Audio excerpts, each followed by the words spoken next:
Poverty is not just a problem for the poor, it affects everyone. The number of school-aged children in poverty has jumped from 16 to 22% in the last 8 years. The number of poor that graduate from high school is barely 50% nationwide, compared to nearly 90% of the non-poor.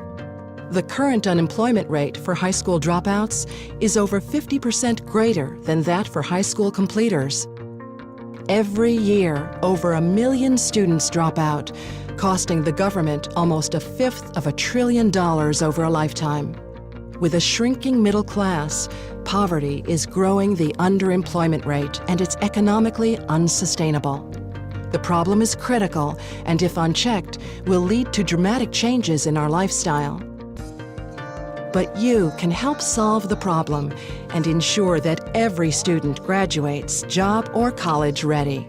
They don't teach you these things when you learn how to become a teacher. Through years of study, learning expert and author Eric Jensen has found that engagement is a key factor in the academic success of economically disadvantaged students. He travels the country working with teachers and schools to help them learn strategies for engaging with their students. At a conference in Albuquerque, New Mexico, Eric and a group of Title I teachers talk about their experiences. You can't just take kids that are here and say, okay, this is, because getting the staff to buy into it, it's a huge issue. One of the problems with the students is that they just don't know how to do school. They haven't been taught.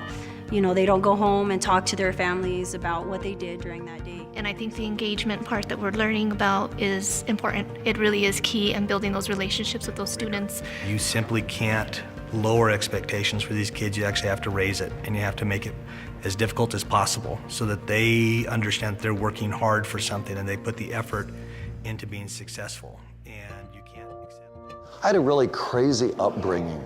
I mentioned my first memory in life was being 2 years old and just having my mom walk out, and I'm just a basket case full of tears, and that was just the start of it. Everything just went downhill from there. I went through stepmother after stepmother, and the first one I had was really abusive and violent. And when I was at school, I just noticed that I was different than other kids at school. It seemed like I was the one that always wanted to sit in the back of the class, and I wasn't connecting a lot with what was going on in the classroom. But a couple times something happened that just a light went on for me. And when I think back on it, it was always teachers that connected with me and always teachers that engaged me.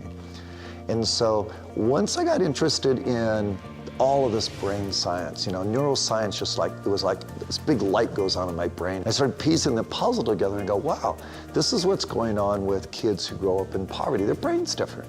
Their brain's different. And the question is what makes it different? And also, what do you do about it? And I realized that what works is creating the connections that many kids didn't have, because that's what worked for me.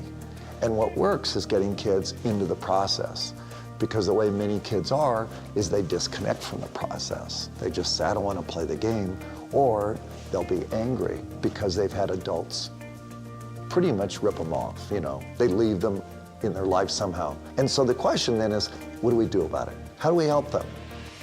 And so I've found that it really resonated with teachers, administrators to say, engaging kids from poverty is really the ticket. And you engage with relationships, you engage with what you do in class, and it's really made a profound difference in many schools.